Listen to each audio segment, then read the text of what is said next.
सुंदरगढ़ जिला तामड़ा रेंज रे हाथीपलंक उपद्रव सोल्डेगा बनईखला और चांदीपोष अंचल में 2 दिन है 12टिकिया हाथीपल उत्पात जारी रखिंट सोल्डेगा अंचल में गतकाली 2टी घर भांगी घर धान आनी खाई बेले चांदीपोष अंचल में 2टी घर भांगी हाथीपल वन विभाग माइक जोगे ग्रामवासी को सतर्क कराई हाथीपल को घोड़ाइवा वन विभाग उद्यम जारी रखी हाथीपल में 2टी छुआ हाथी थिबा बेले 2टी दंता अच्छा गोटे दंता बेसी उत्पात करुवा वन विभाग पक्षर सूचना मिली।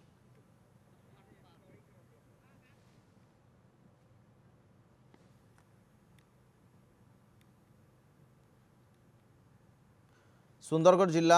तामड़ा रेंज रे हाथीपलंकर उपद्रव देखा मिली सोल्डेगा बनईकला और चांदीपोष अंचल में 2 दिन है 12टिकिया हाथीपल उत्पात जारी रखिंट सोल्डेगा अंचल में गतकाली 2टी घर भांगी घर धान आनी खाई बेले चांदीपोष अंचल में 2टी घर भांगी हाथीपल वन विभाग माइक जोगे ग्रामवासी को सतर्क कराई हाथीपल को घोड़ाइवा वन विभाग उद्यम जारी रखी हाथीपल में 2टी छुआ हाथी थिबा बेले 2टी दंता अच्छा गोटे दंता बेसी उत्पात करुवा वन विभाग पक्षर सूचना मिली। प्रदीप त्रिपाठी आम सहित बनाए रिपोर्टर। प्रदीप, चांदीपोष अंचल में घर भांगी हाथीपल और विशेषकर से अंचल में हाथी उपद्रव देखा मिली ए संपर्क में कौन अपडेट अच्छी मैंने कौटू आसुच्चंदी हाथीपल वर्तमान कौटी अच्छा वन विभाग की सहायता प्रदान कलानी कि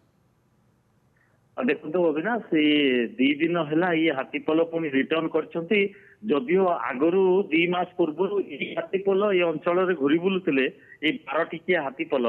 से माने किसी समय पाई झारखंड अंचल को जाइतिले एवं झारखंड रो पुणी आउ थरे प्रत्यावर्तन करिवा परे ये जो 12टिकिया हाथीपल अछि 12टिकिया हाथीपल रे किसी छुआ हाथी 2टा खंडे अछंती एवं जो दंता हाथी 2टा अछंती सेही माने ही उत्पात करूछंती एवं इति मध्य 2 दिन मध्य 4टा घर से माने भांगी सारलेनी वन विभाग तार प्रयास जारी रखी घोड़ाइवा किंतु वर्तमान सुधा कौन सफलता मिल पारि नहीं। अविनाश ठीक अच्छे अनेक अनेक धन्यवाद। प्रदीप त्रिपाठी थे बनाए रिपोर्टर आम अधिक आलोचना करते प्रसंग में।